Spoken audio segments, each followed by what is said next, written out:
حضرة النبي محمد صلى الله عليه وسلم بسر الفاتحة.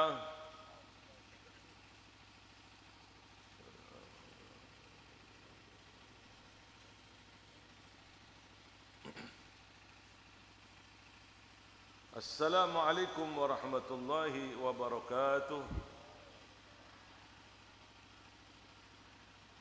الحمد لله رب العالمين، والصلاة والسلام على سيد المرسلين وعلى آله وصحبه أجمعين.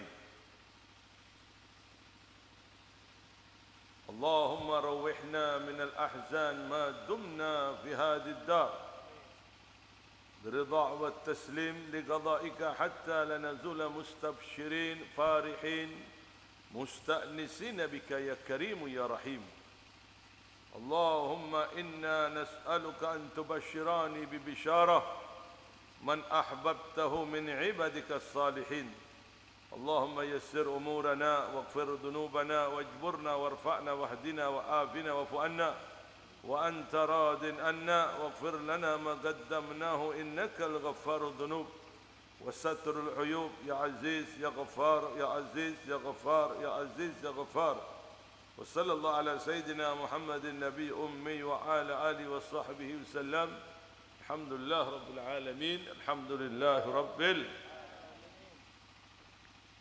رب العالمين. Alhamdulillah, di mana pada malam ini Majlis Ta'lim Al-Fatah Akbar bertepatan di Desa Nogosari, di tempat Bapak Arsyidi. Kita doakan beliau sekeluarga, mudah-mudahan diberikan sehat wal afiat, panjang umur, penuh dengan ketaatan kepada Allah, dijauhkan dari segala musibah zahiran wa batinan, diangkat derajatnya oleh Allah Ta'ala, digampangkan urusan oleh Allah Ta'ala duniawiyah wa ukhrawiyah. Mudah-mudahan bisa sampai Mekah, Madinah, Haji, Baitul Haram, Umrah. Demikian juga semuanya yang hadir pada malam ini, semuanya yang khusyuk pada malam ini, semuanya yang cinta kepada Majlis Ta'lim Al-Fatah pada malam ini.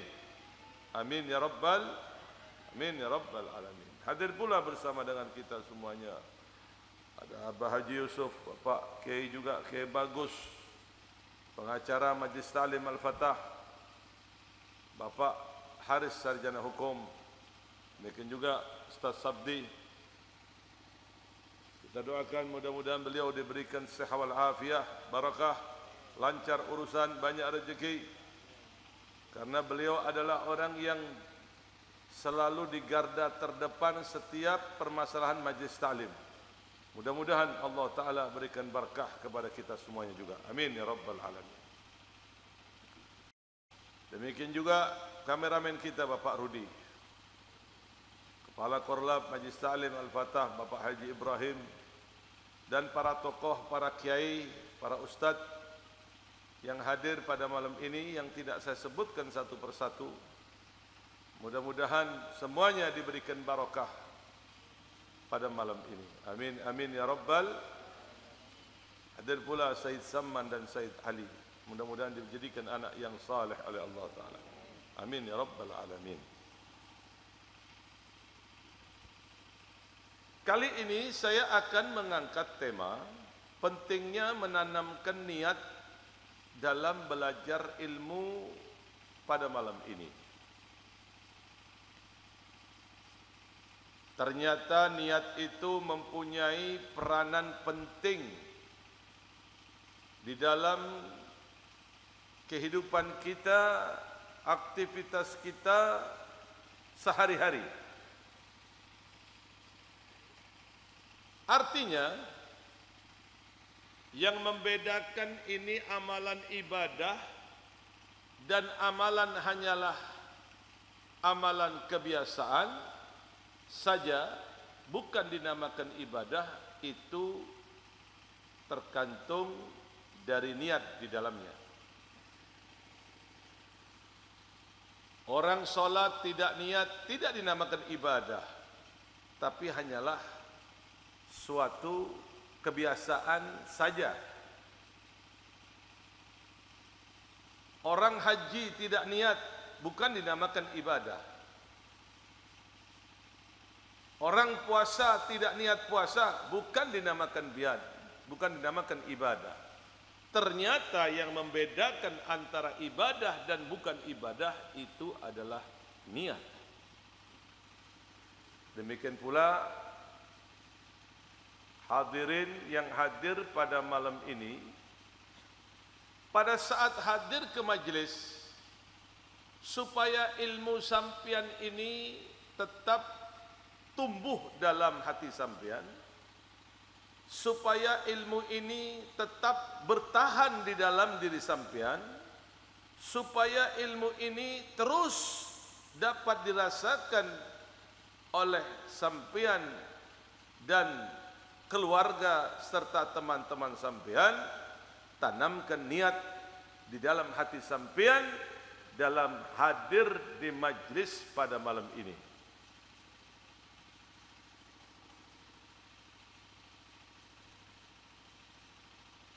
Niat itu diwajibkan. La budda wa'lam annahu la budda li talabatil ilmi min husni niyat fi ta'allumil ilmi. Idhin niyatu hiya al-aslu fi jami'il af'al. Liqauli sallallahu alaihi wasallam innamal a'malu bin niyat. Ketahuilah, wajib bagi mereka yang belajar ilmu agama itu menanamkan niat di dalam hatinya. Niat yang baik supaya ilmu ini tetap bertahan. Memang ada sebagian orang tidak ada niat, cuman duduk saja ingin dengarkan pengajian, maka ilmu itu akan datang dan pergi. Datang tiba-tiba, pergi pun tiba-tiba. Tapi pada saat sampian itu duduk dengan niat, ilmu itu akan tumbuh subur. Ilmu itu akan melekat selama orang tersebut tidak berbuat maksiat. Ilmu itu akan bertahan menurut kadar berapakah dosis kekuatan sampian untuk menjaga ilmu tersebut. Niat bagaimana? Yang pertama, fayanbaghi an yaqsida bihi wajhillahi wal amala bihi. Yang pertama, sampian datang ke pengajian seperti malam ini, niatnya lillahi ta'ala. Bukan mau ketemu dengan Pak Samadin, bukan mau nagih utang ke Pak Kirangan, atau bukan mau janjian dengan Bu Kirangan, atau bukan mau ketemu dengan Pak Nogosari dan Bu Nogosari. Tidak. Tapi tujuan sampian karena Allah. Hadir cinta karena Allah. Itu yang pertama. Yang kedua, wa ihya asy-syariah. Niat menghidupkan agama Allah dengan ilmunya Allah Ta'ala tersebut. Karena agama ini tidak akan mungkin bisa hidup kalau tidak dibekali dengan keilmuan di dalamnya. Semuanya dibekali dengan ilmu. Mau solat dibutuhkan ilmu, mau zakat dibutuhkan ilmu, mau puasa dibutuhkan ilmu, mau apapun aktivitas yang sampean lakukan dibutuhkan ilmu.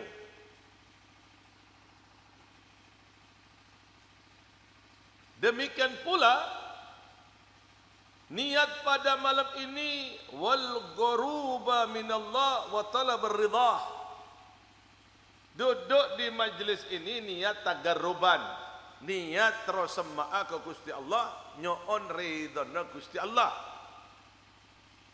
Karena tidak ada amalan yang paling mulia melebihi dibanding orang itu meneruskan misinya Rasulullah, menyebarkan ilmunya Allah, kemudian mengamalkan ilmunya Allah Ta'ala. Itu semulia-mulianya amalan sudah. Demikian pula wa izalatal jahli an-nafsi wa an sairil juhal. Niat duduk belajar pada malam ini untuk menghilangkan kebodohan pada diri kita, untuk menghilangkan ketidaktahuan di dalam diri kita. Demikian juga untuk disebarkan supaya orang yang bodoh kembali kepada pengertian, pemahaman, petunjuk, sehingga dirinya tidak mengalami kebodohan terlalu lama. Artinya menyebarkan ilmu ini. Demikian juga niat wal ihya dini wa ibqa'al Islam bi amr ma'ruf wa nahi 'anil munkar min nafsihi wa min ghairihi bi qadril imkan. Demikian pula hadir majlis pada malam ini untuk menghidupkan syiar agama, untuk menguatkan pondasi-pondasi Islam dengan melaksanakan amalan kebaikan dan mencegah kemungkaran untuk dirinya, demikian untuk orang lain semampunya. Dan ini yang harus sampean perhatikan. Jadi sampean kalau ingin ilmu ini barokah, kalau ilmu ini sampean ingin bertahan lama, tanamkan niat lillahi ta'ala, niat mendekatkan diri kepada Gusti Allah. Ini alat yang paling cepat, yang paling mujarab untuk mendekatkan diri kepada Allah. Kalau sampean belajar ilmu fisika bukan pada tempatnya, sampean mendekatkan diri kepada Allah Ta'ala dengan ilmu fisika tersebut. Jauh, tidak nyambung. Oh, saya mau mendekatkan diri kepada Allah Ta'ala dengan belajar ilmu matematika, nggak bisa. Tapi pada saat malam ini sampai duduk ingin mendekatkan diri kepada Allah, ya. Karena semua ilmu yang diajarkan pada malam ini tidak ada lain poinnya mengantarkan seseorang dekat kepada Gusti. Kalau nggak belajar nggak bisa, Pak. Ilmu itu nggak bisa didapatkan kalau tanpa belajar, nggak bisa. Makanya bapak orang alim, ibu orang alim, mong anan tak didik pakun bu. Betul, betul. Walaupun bapaknya ini orang biasa-biasa saja, tapi anaknya dimasukkan pesantren, tapi anaknya dimasukkan pendidikan-pendidikan.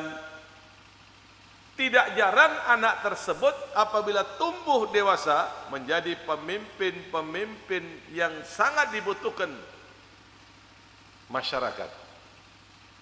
Semua itu dengan proses belajar. Memang waktu belajar ini tantangannya banyak, Ibu, Bapak, banyak. Pada waktu belajar kadang-kadang mata ini tidak kuat, kepingin tidur saja. Waktu belajar hadir pengajian, terus mau lihat tok mau pulang saja. Begitu sampai rumah, kepingin datang lagi ke pengajian.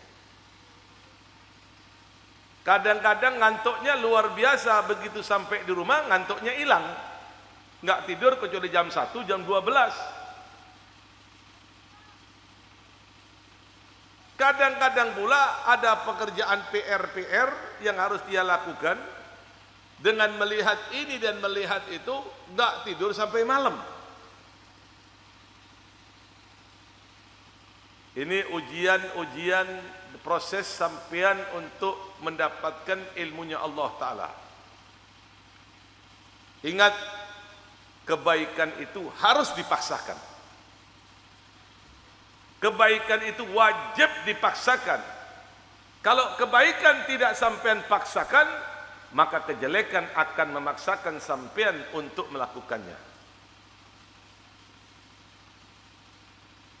Demikian pula, untuk mendapatkan ilmu yang bermanfaat ini, selain belajar ilmu agama, selain sabar di dalamnya, selain sungguh-sungguh, diwajibkan untuk tawadhu'u wal khidmatul ulama. Rendah hati sampean, tak boleh takabur. Rendah hati sampean terutama di hadapan ulama, terutama di hadapan para guru. Rendahkan hati sampean, tawadukkan diri sampean, maka sampean akan mendapatkan ilmu yang barokah. Wa yanbaghi li talabatil ilmi an la yudalla nafsahu bit-tama'i. Maka hendaklah bagi mereka yang mencari ilmu, belajar ilmu, tidak menghinakan dirinya dengan sifat tamak.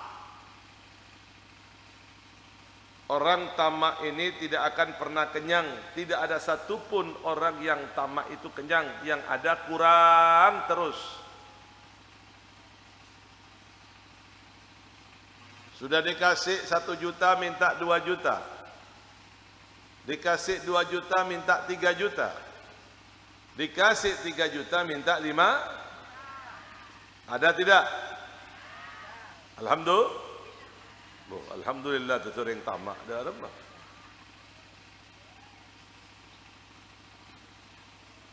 Justru sampean mendapatkan 1 juta, alhamdulillah. Apa yang Allah berikan, alhamdulillah. Kalau nurutin kekurangan, ya kurang terus.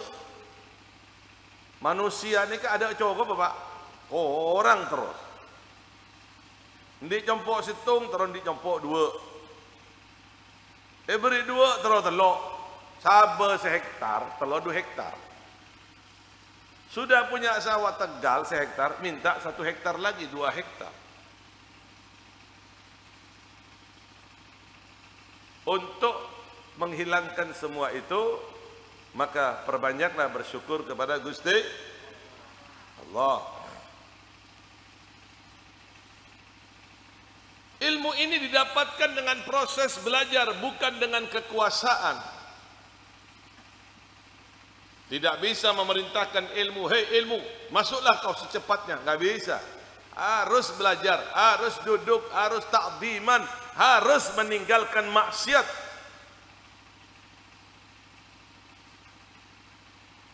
Memang dalam prosesnya itu diwajibkan untuk bertawadhu terhadap guru khususnya. Guru itu bukan seperti saudara sampean, bukan. Kedudukan guru itu melebihi daripada orang tua sampean.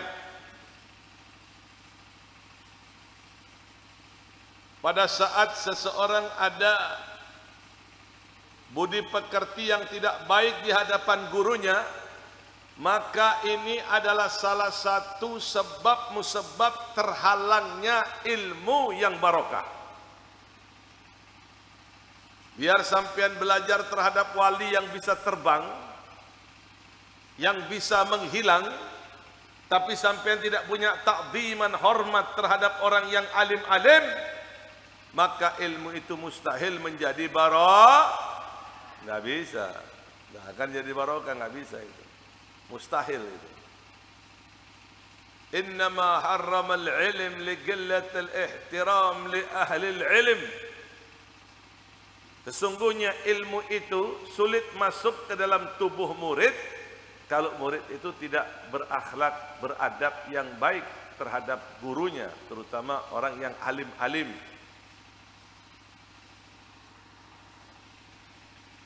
Banyak orang-orang soleh itu Bapak Ibu diberikan oleh Allah Ta'ala ilmu zahir, ilmu batin berkat ta'adubnya, akhlak yang baik, perilaku yang baik, budi pekerti yang baik di hadapan gurunya.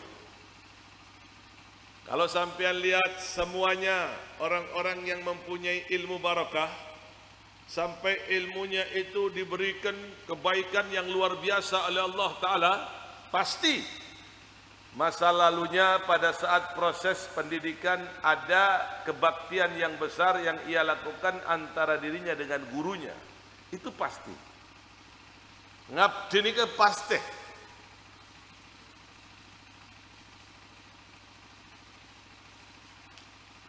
Berakhlak baik di hadapan orang alim itu pasti terjadi. Untuk mereka orang-orang yang telah diberikan futuhatul kubra, diberikan ilmu batin dan ilmu zahir oleh Allah Subhanahu Ta'ala, pasti dia pernah mengabdi terhadap gurunya.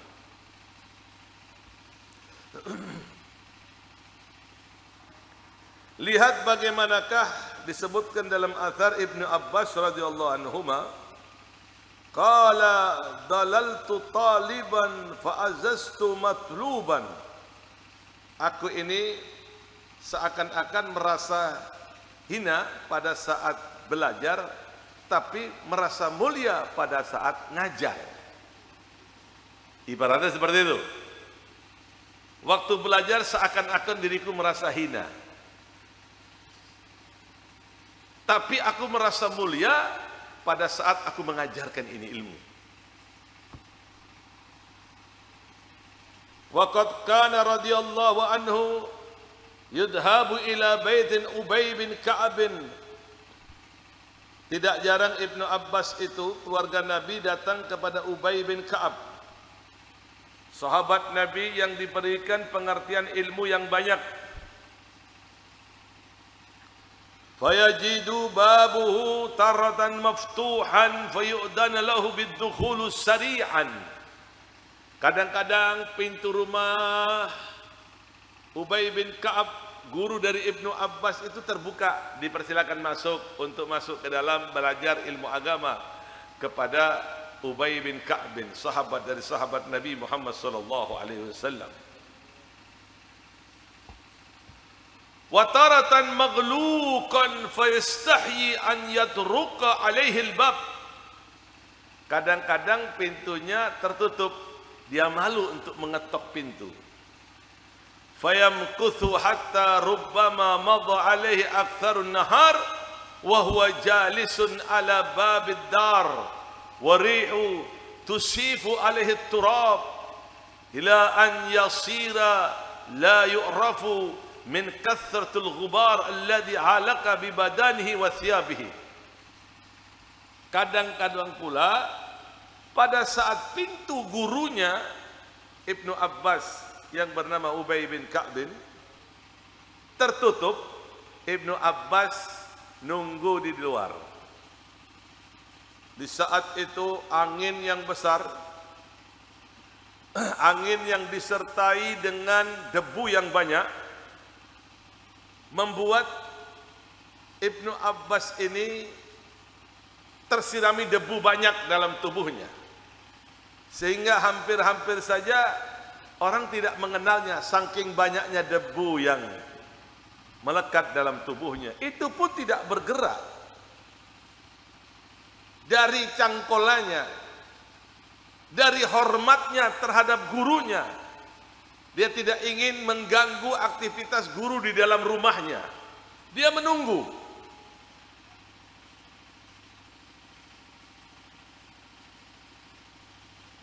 Kemudian ditegur oleh gurunya, lima lasta'dhanat fayu'daru lahu bil haya minhu.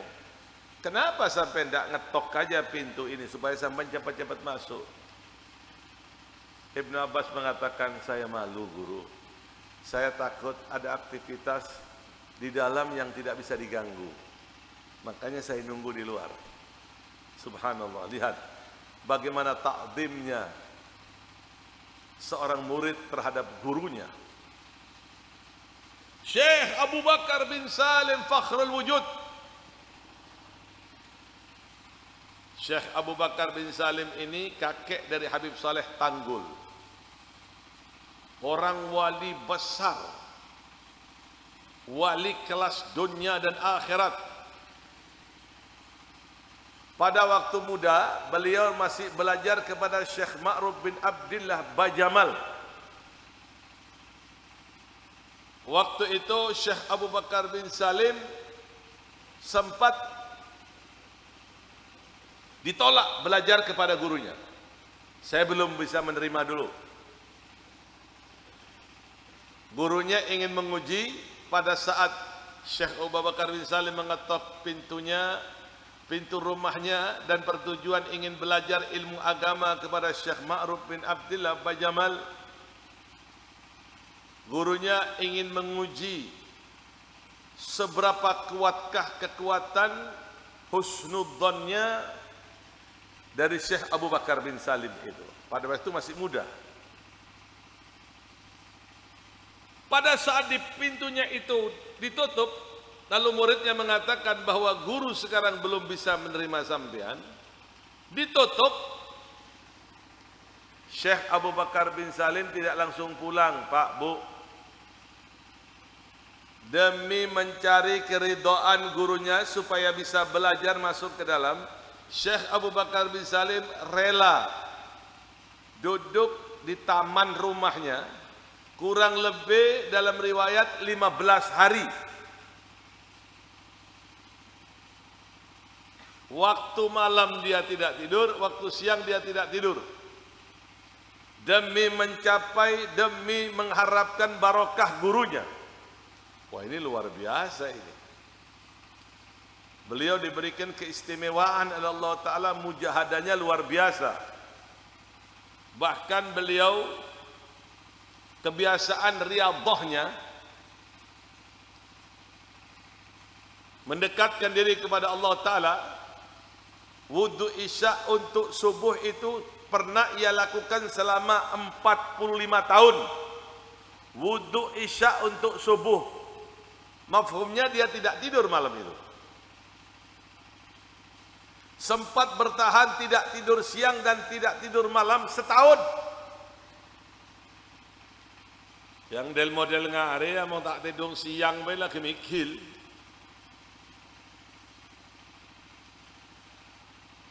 Ya model ngare ya.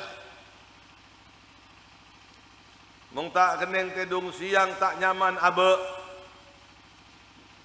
Ini pernah dilakukan oleh Syekh Abu Bakar bin Salim, setahun tidak tidur malam, tidak tidur siang.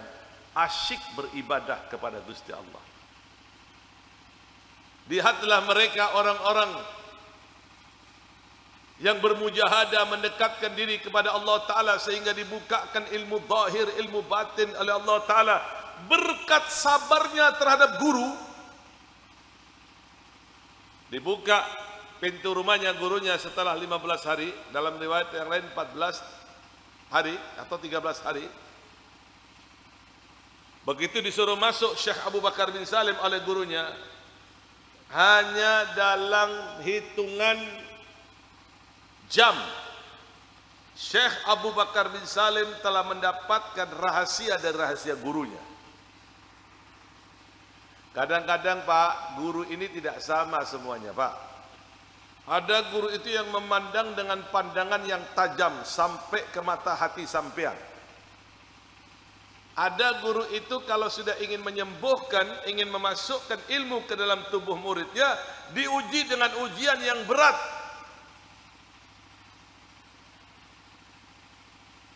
Diberikan ujian terlebih dahulu oleh gurunya. Kalau kuat, maka dia akan mendapatkan keberkahan yang begitu besar. Jadi semua Bapak Ibu, ilmu yang didapatkan oleh orang alim-alim sampai ilmunya diberikan barokah oleh Allah Ta'ala, selain dia belajar ilmu agama, maka prinsip yang ia lakukan bertawaduk, berendah hati di hadapan orang alim, terutama gurunya. Maka yang pernah ia lakukan pula mengabdi terhadap gurunya dan berhusnudzon terhadap gurunya. Ngabdi saja tapi tidak husnudzon tidak cukup. Ini adalah kunci untuk mendapatkan ilmu batin dan ilmu zahir. Demikian juga bagaimanakah terjadi Ubay dan Ibnu Abbas ini. Ibnu Abbas keluarga Nabi, Ubay adalah sahabat Nabi yang alim-alim. Wa waqa'a lahu ma'ahu anna Ubayyan radhiyallahu anhu arada rukubu yauman.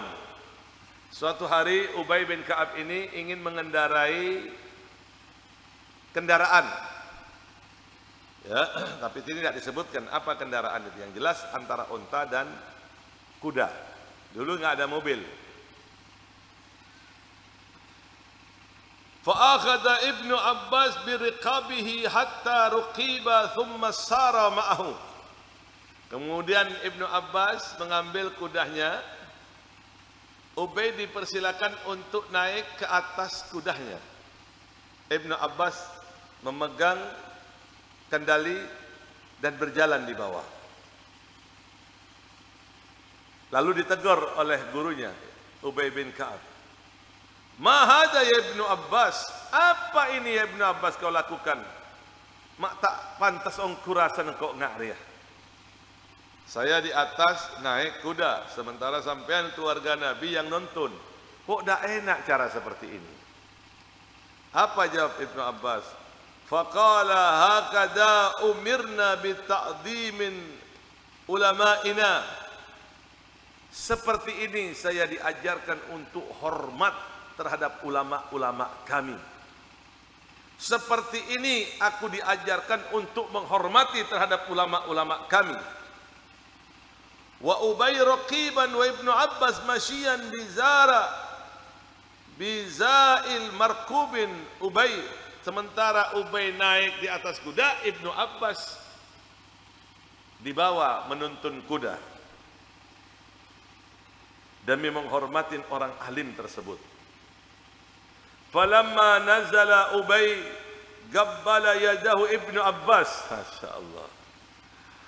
Pada saat Ubay bin Ka'ab melihat ini, turun dari kuda, Ubay bin Ka'ab yang terkenal alim pada waktu itu mencium tangan imam. Maksudnya mencium tangan Ibnu Abbas keluarga Nabi tadi. Faqala lahu ma hada? Ibnu Abbas mengatakan, apa ini? Guru, kok sampai cium tangan saya? Saya kan murid sampean. Apa kata Ubay bin Ka'ab? Faqala hakada umirna bita'dhimin ahli baitin nabiyina sallallahu alaihi wasallam. Seperti ini aku diperintahkan untuk hormat terhadap keluarga Nabi Muhammad sallallahu alaihi wasallam.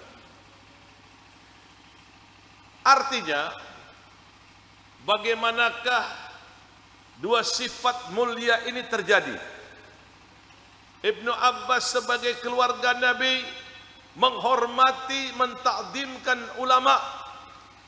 Demikian ulama mentakdimkan keluarga Nabi.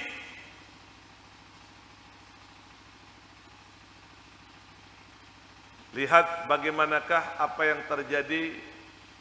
Dua-duanya amalan mulia, dua-duanya adalah amalan yang menyebabkan turunnya rahmat wal barakat.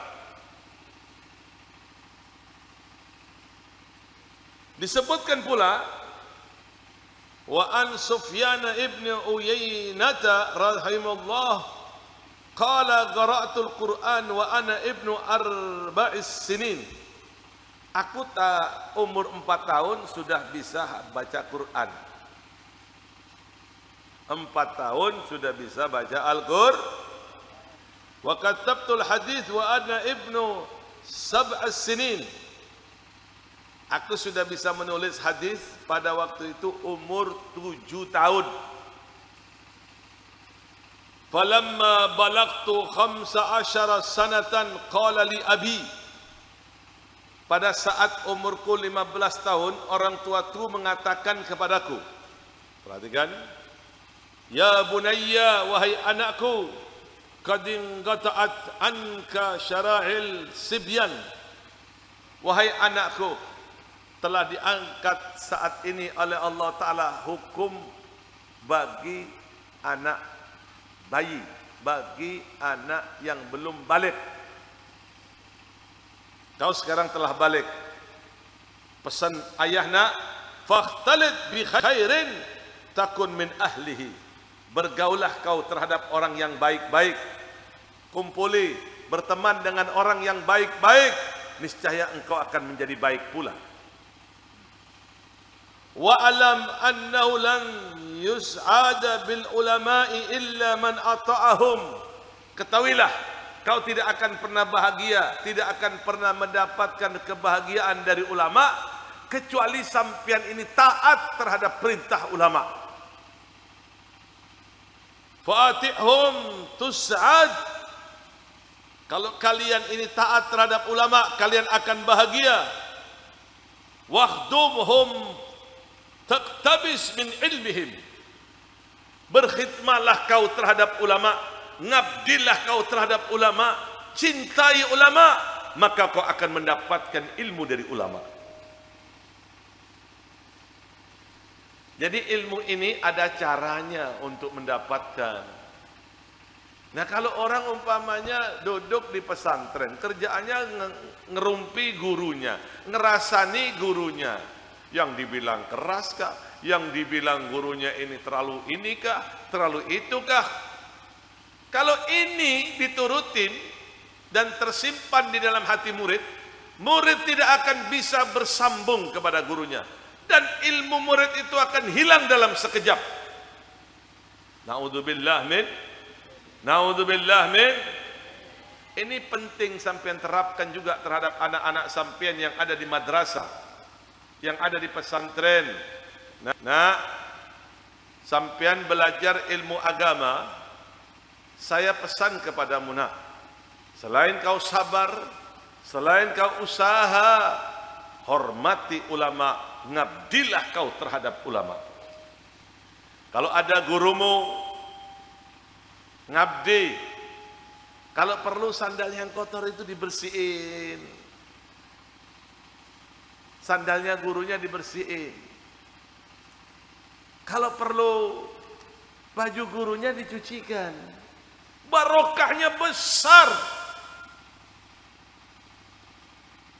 Kalau sudah barokah yang sampean dapatkan, pasti anak sampean nanti akan menjadi orang alim, atau paling tidak keturunan sampean nantinya akan menjadi orang alim dan alimah. Itu pasti. Makanya mumpung Allah berikan kesehatan kepada sampean semua, tanamkan yang baik, cinta terhadap ulama, dekatin ulama, dekatin orang yang alim-alim, supaya sampean selamat di dunia, selamat di alam akhirat. Setiap ada permasalahan yang sulit sampean pecahkan, datang ke orang alim, datang kepada ulama, dengarkan nasihatnya, dengarkan bimbingannya. Tapi ulama-ulama yang sudah mempunyai keilmuan yang bagus, mempunyai keilmuan yang sempurna, sehingga bisa memberikan solusi, sehingga memberikan jalan keluar yang terbaik.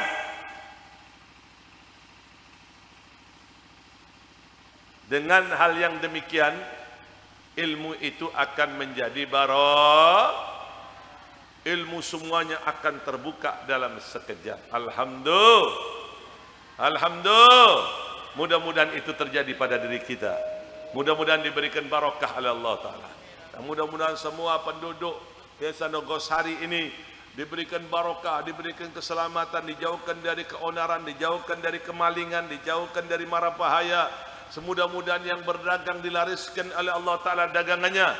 Mudah-mudahan yang sakit diberi kesembuhan oleh Allah, gebul hajatnya, bisa sampai Mekah, Madinah, haji, Baitul Haram, umrah. Dan mudah-mudahan diberikan panjang umur fi taatillah. Amin ya rabbal. Amin ya rabbal. Amin ya rabbal Amin ya rabbal alamin. Mudah-mudahan bermanfaat wal barakah.